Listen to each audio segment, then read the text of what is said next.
As a Greek journalist stands trial for publishing a list of possible tax dodgers with holdings worth more than €1 billion, we ask, why is there so much mystery surrounding this story and who benefits from it? And what does it tell us about the corruption at the heart of Greece and the rest of the Euro's elites? This is Inside Story.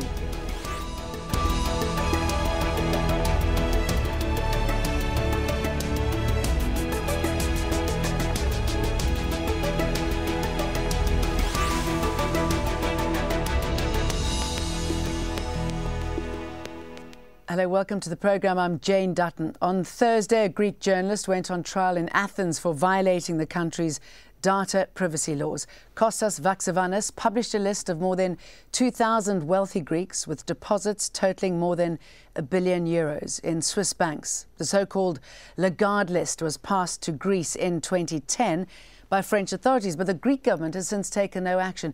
It says there's no proof that those on the list have broken any laws.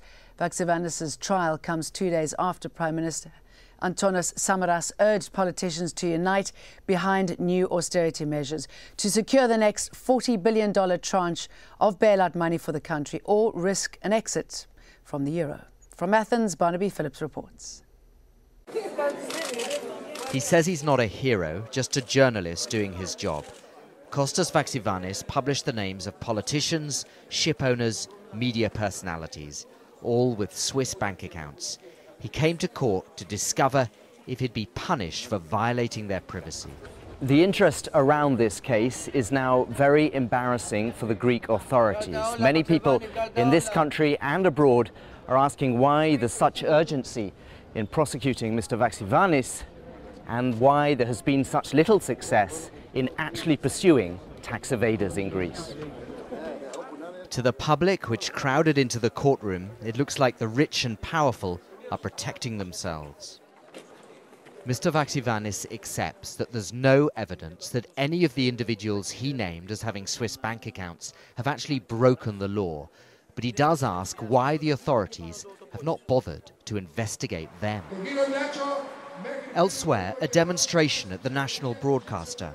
It's in turmoil after 2 presenters were suspended, apparently for criticising a government minister on TV. Another sign the protesters say that press freedom is under threat as the economic situation in Greece grows more desperate. Barnaby Phillips, Al Jazeera, Athens.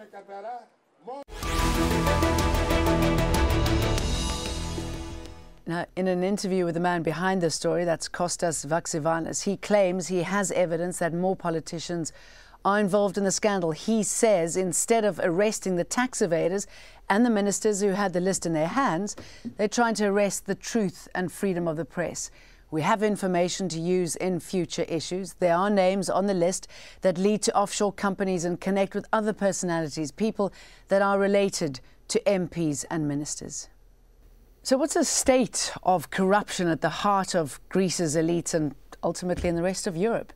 To answer this question, we're joined by our guests in Athens, George Tougopoulos, a research fellow and website editor at the Hellenic Foundation for European and Foreign Policy. In Zurich, Nicholas Shaxson, a writer and investigator. He's also the author of a book called Treasure Islands. And joining us from the Greek capital of Athens, Haris Ekonopoulos, the lawyer of Kostas Vaxevanis. Welcome to all of you, gentlemen. Haris, if I can start off with you, because I know we've just got a little time with you, so I'd like to get as much from you as possible. Can you give us a sense of what happened in court and any idea at this stage how it's going to turn out? Well, freedom of press in Greek means eleftherotypia. And I would like to start with a question. Is it a coincidence that the newspaper that bears the very name of freedom of press in Greece should have its electricity cut off today? What is happening right now in the Athens Court of First Instance gives the picture of Greece as a circus. We have witnessed people saying that former ministers of finance had misplaced a list of names that were given to them by the Ministry of Finance of France and Mrs. Lagarde, instead of investigating it, although they had found a sample of 100% of 10 people that were investigated as per the statement of the responsible agent yesterday, with more or less indication of tax evasion, saying that they misplaced the list. So we have a journalist who disclosed the truth, who disclosed the document that was allegedly being looked for by the government itself for the past month, who is being accused today, and in a very lengthy procedure, he will wait to see whether freedom of press is or not a crime in Greece today. Now, we know that Greece is also asking for an official copy from the French. They say that this is possibly not authentic. How do you counter that? Well, I don't know if it is authentic or not. What I know is that Greece received an official copy. And not only Greece received an official copy by the French Minister of Finance through the Greek Minister of Finance, who misplaced it, but also Greece appears, as we heard before, to have possibly purchased the list at the same time. We don't know yet what is true. Is the list that was given to the Greek Minister of Finance from the French Ministry of Finance a list that was really lost? Is it a list that was used to blackmail people from different agencies in order to for money or for other exchange? And at the end of the day, is this handling of the list the way that an effective government is expected to handle sensitive information in research of funds that are so much absolutely necessary for the well-being of the Greek people right now? But at the end of the day, hasn't your client broken a law and therefore needs to go to jail? They're talking between 2 to 5 years. Well, the funny thing is that my client has not broken any law. My client got hold of a document, a whole document. He did what his journalistic duty imposed. He double-checked at least 10% of the entries and found out that these persons had bank accounts with HSBC in Switzerland. What he did after that is he also double-checked the validity of parts of the list, and they were confirmed to be valid. So what he did was his duty. He published the list in order for everybody to know what is the document that is being allegedly researched. Now, if this document contained 2,600 names and now it contains 2,054, whilst the former Minister of Finance says that it contained 1,991, it's something to be investigated. The list, the document that he got and double-checked to be the authentic Lagarde list, or at least an authentic development thereof, was published. He did his duty. Whether this was authentic or not, it's up to the Parliament and the judiciary to establish. And where does this leave Christine Lagarde, who handed over the list in the first place? If you could repeat your question, I'm sorry, but there's too much noise around. Where does this leave Christine Lagarde, who handed over the list in the first place? Well, if I were her, I would feel quite silly right now, or at least quite upset. And it's a list that, please be reminded, was taken advantage of by Germany and France in order to increase tax income. They found a lot of tax evaders. So I'm sure that Mrs. Lagarde, or whoever would be in the place of Ms. Lagarde, must be at least disappointed from the fact that an official document that was delivered to the Greek state in a dire fiscal situation was at least not taken advantage of in order to increase the tax revenues and get the state out of the fiscal crisis from our own resources. But Greeks are not tax evaders. If you believe that your man is the wrong man effective in court, who do you think should be sitting in court right now? Well, first and foremost, the former Minister of Finance that did nothing about it should be standing trial. The former heads of the Anti-Tax Fraud Commission should be standing trial, particularly the one that yesterday confessed, deposited, that he got 10 names from former Minister Papakonstantinou just to check their tax profiles. And he continued by saying that all of these 10 people whose the names he got did have bank account deposits with HSBC in Switzerland that were not compatible to their income tax returns of the past years.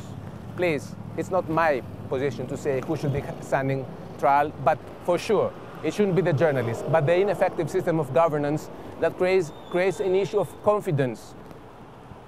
And right, this Harris, issue of confidence, Economopoulos, if re-established, will reboost growth in this country. I know you have to leave us, unfortunately, but thank you very much for talking to us, and we'll certainly be keeping an eye on the trial and how it plays out. George, we've been talking to the lawyer there, and he believes he's got the wrong man in the dock. How are you and your colleagues in the media viewing what's happening right now? Let me start by a brief introduction saying that there are two main words which better explain the Greek crisis, and these words are tax evasion and corruption. This case with the Lagarde list and the publication in the magazine of Mr. Vaxevanis very well highlights the problem in Greece and why the country cannot very easily get out of the crisis. Nevertheless, I'm not only suspicious vis-à-vis the Greek administration, but also vis-à-vis Greek journalists. So we should not take for granted that the list which was published in the magazine is the original one. So but we have a very important question. As a Greek person, to hear that this is happening, that, look, we don't know that all of them on that list are tax evaders, but how does it make you feel, considering what your country is going through now? Well, there is an important problem. There is a sentiment in the society right now that people do not trust Greek authorities, do not trust politicians, do not trust the administration. Nevertheless, on the other hand, we should not take for granted that all the people named in the list were involved in tax evasion stories. So what we need to do now is to have the Greek administration investigate which is the real list, and investigate whether the names included in the list have indeed been involved in corruption and tax evasion scandals. But it's not the first list which was published. There is an additional problem of the Greek government itself, and this is related to its ability to collect taxes. We have seen additional lists in the previous 2 years. Nick, what do you make about what's going on? I mean, is this a case of tax cheats closing in on somebody to make sure that they don't ultimately get found out? Yeah, this is very familiar. I mean, Greece is a very special example of this, very current, but this fits an age-old pattern. We're talking about tax havens here. That's the subject of my book. And this is the politics of tax havens. Essentially, tax havens are the project of the world's wealthiest and most powerful citizens. And that really goes a long way to explaining why in countries such as Greece, but also every other country in the world, there has been so little serious effort to crack down on the problem, of the wealthiest elites in countries stashing money in tax havens. There are very many ways of doing it, but I mean, the simplest way is just a bank account in Switzerland protected by Swiss banking secrecy. Now, there have been some inroads into Swiss banking secrecy recently, but Switzerland actually produces some statistics on European money in Swiss banks, being managed by Swiss banks. And data from 2009 showed that of the Greek money in Swiss banks, there were only 70, that is 70, taxpayers who actually declared the money to the Greek government. And I think there's nobody in Greece who thinks that there are as few as that with money in Swiss banks. It's kind of a national sport.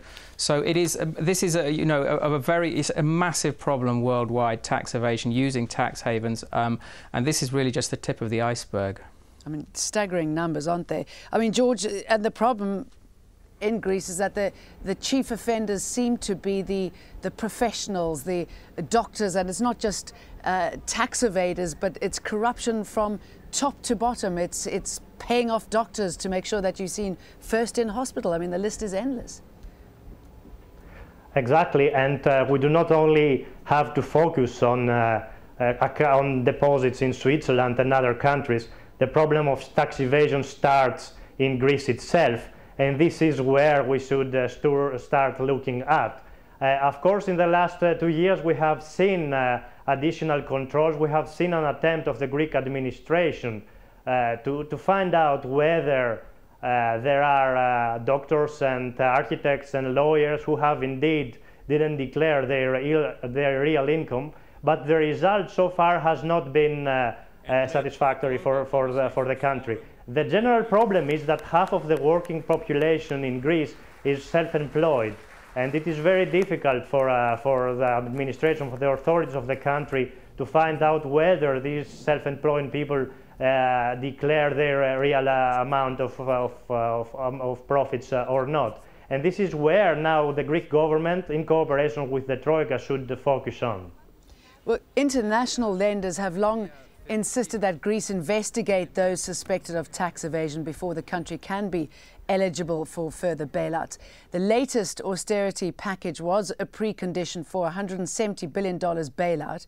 And let's recap on what these preconditions include. 150,000 jobs slashed from the state sector by 2015, of which 15,000 should be cut by the end of this year, lowering the minimum wage by 20% from $978 a month to $781. Pension cuts worth $390 million this year, liberalisation of labour laws, privatisations worth $19.5 billion by 2015, including Greek gas companies. The country is, as you know, in a deep recession. The economy shrunk by almost 12% between 2009 and 2011 and is expected to shrink again this year. I mean, the problem, Nick, isn't it, in countries like Greece, that it sounds that it's very easy to get the money out, but when you look at those figures, it's quite hard to get the money in.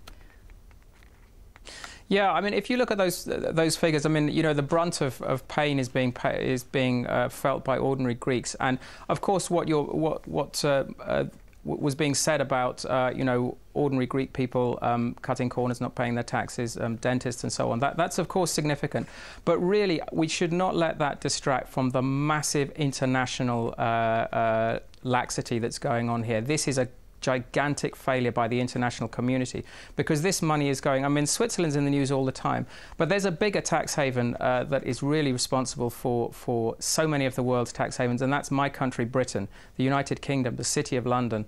That is the centre, in my view, of the world's offshore system, or at least the biggest part of it. The United Kingdom runs a series of tax havens around. A lot of it goes into London property. There's a lot of Greek money in London property and from all over the world. And I've actually been investigating London property recently, and I've noticed that in the properties I've looked at, a very, very high number of these properties are held, the property itself will be held by a corporate vehicle, typically in a tax haven like the British Virgin Islands, and often that corporation will then be owned itself by a trust in another jurisdiction. Layers and layers of secrecy. But it's not just property. There's financial assets. There's all sorts of, you know, there's racehorses, yachts, whatever, you name it. There was a recent study by the Tax Justice Network led by a former McKinsey chief economist called James Henry, who estimated that there is sitting offshore an estimated between 21 and 32 trillion US dollars sitting offshore out of reach of the tax authorities. That's not billion, that's trillion. That's absolutely gigantic. It is gigantic, isn't it? So we're dealing with you wonder how many countries that could astonishing. Pull out of its economic situation. George, how much of a factor do you think these tax dodgers, those who are corrupt, impact on the debt crisis in your country? The real problem is that we cannot even measure the amount of tax evasion. So I have read studies according to which we are talking about an amount of 12 billion. And I recently read another study written by Greek scholars based on American universities, saying that the total amount is approximately 30 billion euros. So this difference makes the problem even more important from the moment the country itself cannot really measure the loss because of tax evasion. You can understand how more important the problem is. I would say, however, as you suggested before, that the real problem of the country is how to bring money in the country itself right now, and this is where the authorities should focus on. On the other hand, however, under current political circumstances, it's very difficult for investors to invest in the country. And we should also remember that after the haircut imposed to private bondholders, it will be also very difficult for the country to return to the market and issue its own sovereign bonds in the next years. Do you think the new leaders get it, though, that they need to stop the money from hemorrhaging from the country to secure the bailout, to secure some sort of future for Greece? They are trying. The problem is that it's too late, in my opinion, right now, because the society has been exhausted by austerity measures. So we have to pass a new law with painful measures next week. And there is no single citizen who believes that this is the last round of austerity measures. What we need here in Greece is to see light at the end of the tunnel. We need to see the politicians saying that, okay, these are the last measures, and after 2 or 3 years, the country can return to growth. We haven't seen that so far, and that's why the problem is that Greece suffers not only from recession, but also from depression, I could say. Nick, how do you think this problem can be stopped by Greece and other countries when it's obviously so lucrative? It's obviously a difficult one to want to put a stop to. Yes, what we're confronting here is really what has become, since the period of financial deregulation really started in the sort of 70s and 1980s, has become moved to the core of the global financial system. And we are talking about a system, an offshore system, that is just huge amounts. Those figures of tens of trillions of dollars circulating through the offshore system. That is the centerpiece of the money for big financial centers around the world, and you're confronting incredibly powerful interests. Ultimately, I mean, there are many technical fixes one can think of. There's no silver bullet, but ultimately the big prerequisite for real change is for a kind of political awakening in these countries, countries such as Britain, the United States. There's certainly an awakening going on in Greece. I do see stirring signs of political change, but still, if you look at Britain, which I see as absolutely central to the problem, the government has not really taken on any of the criticisms on board. They've done a little bit of window dressing, but we need much bigger action on the part of British people to start saying, hey, this isn't right. This isn't, this is, the city of London making money at the expense of other countries, and these tax havens making little bits of money at the expense of huge tax evasion elsewhere. We need a kind of political awakening, and I think we're beginning to see that, but there's still a very long way to go. That's clearly what Greece needs. George, do you think being in the euro helps Greece and other countries in the euro deal with corruption? Because if Greece leaves the euro, who's going to look out for that? This is the most important aspect, the most important parameter of the problem. We Greeks believe that being part of the Eurozone will help the country to implement the necessary reforms. Sometimes we criticize the government too much. A lot has happened in Greece in the last 3 years, but the problem is that we need to do more and more. And of course, we need the help and we need support from our European partners in order to deal with this. I don't want even to think about the possibility of Greece leaving the Eurozone, because then the future of the new currency of the country will be to the hands of Greek politicians. And we have seen in the past that as long as Greek politicians were able to borrow high amounts of money from markets, the result was the current default of the country, even if it's not a chaotic one. So we definitely need to remain in the Eurozone, and I believe this is the last hope of the country. And Vaxevanis, if he's found guilty or if he's let off, what do you think the response is going to be in your country? The responses can be divided in two parts. We can see the response from the part of the politicians, and so far we have lacked the appropriate unity and consensus in order to implement the necessary reforms. And the second part will be the reaction from the part of the society. And this is why I'm not very optimistic, because the society has been too much exhausted and it cannot suffer more. So I don't really know how the society, which suffers from unemployment, poverty, and lower amounts of salaries and pension, will react in the next month. The problem also with the government is that it didn't try so much in order to implement the reforms and move on with privatization since June. We have missed many months now, so it's very difficult for them to deliver, although we have seen that there is kind of... We're going to have to leave it there. I'm sorry, George. Togopoulos, thank you very much for talking to us from Athens in Zurich.